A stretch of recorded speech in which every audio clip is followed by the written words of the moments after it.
Welcome to our premiere episode of Baltimore Backyards. I'm Chris Swaim. I'm a meteorologist by trade, but some of my favorite hobbies are the outdoors, wildlife, and nature, so I wanted to start a channel to incorporate some of that. Do a little bit of education and learning myself on how you can live with wildlife in your backyard, no matter the footprint. One of my favorite aspects of that is birding, so that's where we're going to start. I got the bosses to agree to let me build a birding station in the backyard at WMAR-2 News, so we're going to head out there now. Follow me. We got a lot of real estate here at WMAR-2 News. The backyard is one of the areas we want to make most use of. We looked around the lot and think that this would be a good spot to work with, set up the feeding station. Got a nice open clear area, lots of sunlight. We're going to set up a camera to monitor the bird feeders as we do it. So we've been tracking it over the past couple of weeks. American goldfinches, cardinals, blue jays, you name it. We got a pretty good variety here already, but I'm excited to see what we can attract and what we can work with. We'll put the stations here, but before we do that, we got to go talk to the experts, learn more about the different types of feeders, pole systems, and just get a starting place. So we'll head there now.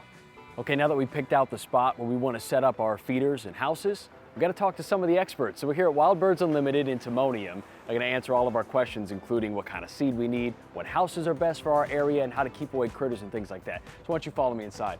We'll go talk to the owners. So the first things first, you got to know where to start, and we're going to get those answers. Why don't you walk over with me? We'll meet Mary Lynn, Brian. Thank you so much for your guys' time. Hi, Chris. We're here at Wild Birds Unlimited. You walk in, you come right to the right. 12 elements of a thoughtful bird feeding station. Yes. Feels like a good place to start. So what are we looking at here? If I know very little about feeders, I want to get some birds, where do we start? Well, the 12 elements are designed to give somebody a place to start. It's not that you have to have all 12 elements in your yard, Right. but it also would give you ideas of the types of feeders to attract different birds, ideas for placement in your space, also critter solutions. So We'll certainly need critter solutions. We got a lot of squirrels, as I'm sure a lot of people do. And this is really good for people who are like checklist people, right? Yes. Like, I need this, this, and this. Don't have to do it all today, but this is something that we can start working toward. exactly. Give me a quick overview of, like, I see the categories here. Right. Feeder choices is where we would start. So basically a foundational feeder.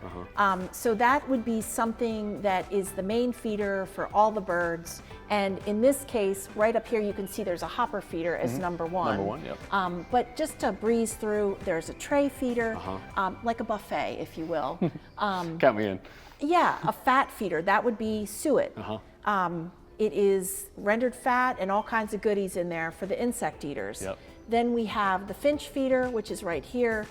You see little American goldfinches, the little yellow ones. Also, you might see house finches on there. Some folks have purple finches, but in our area, it's mostly the goldfinch and the house finch. Nectar, jelly, and fruit. Who doesn't want hummingbirds? We also have an oriole population that comes and goes here in Maryland. Baltimore Orioles, right? Yeah. Absolutely.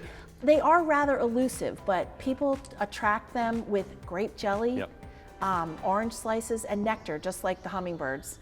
And then snacks, specialty, convenience. We have products like bark butter, which is a suet and nut product. We have peanuts. A lot of birds just love peanuts. Cylinders with seed and suet, all kinds of goodies like that. Seed, suet balls. They all make it more interesting, and the more and different things that you have at your feeding station means the more and different birds that you might see there in your yard. So that'd be a good section to start. So we'll start focusing on feeder choices and look a little more in depth into some of those. It was great meeting Mary Lynn and Brian. In next week's episode, we start picking their brains so we can make our bird feeding station a reality.